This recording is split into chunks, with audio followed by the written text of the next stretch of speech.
When God says, "Be still," let him fight for you. The Lord will fight for you. You need only to be still.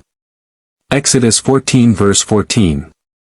Have you ever been in a situation where every door was closing, every friend was silent, every option seemed gone, and all you could do was panic?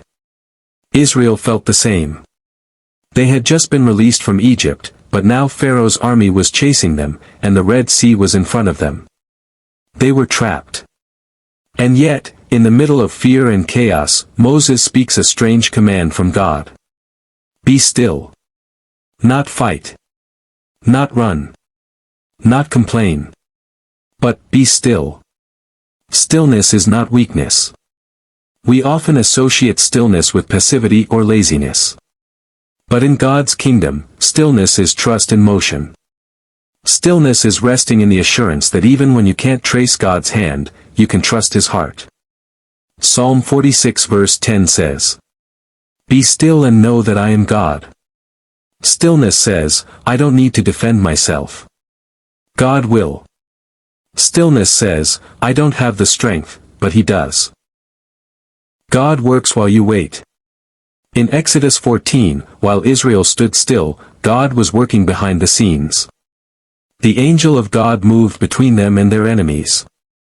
The cloud turned into darkness for the Egyptians and light for the Israelites. The Red Sea began to part. When you are still, God is not inactive, He is intentional. Isaiah 64 verse 4 says, God acts on behalf of those who wait for Him.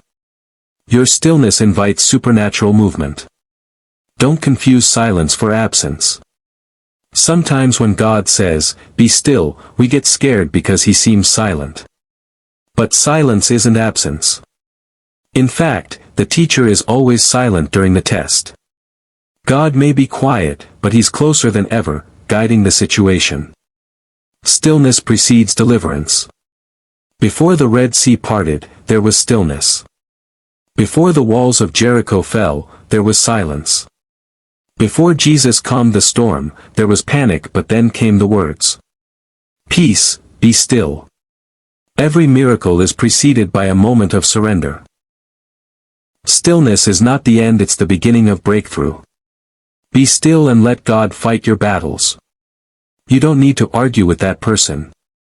You don't need to fight for recognition. You don't need to manipulate things to go your way. Let God fight. Romans 12 verse 19 says, do not take revenge. It is mine to avenge, I will repay, says the Lord. God can do in a moment what your effort can't accomplish in years. Conclusion.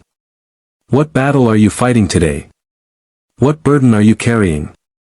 What situation is out of your control? God is saying today, be still. I've got this. Trust Him. Rest in Him. Let Him fight for you. Take a moment to surrender that battle to God in prayer. Write it down. Give it a name. And say out loud, this one belongs to God. Leave the rest to Him. He never loses a fight.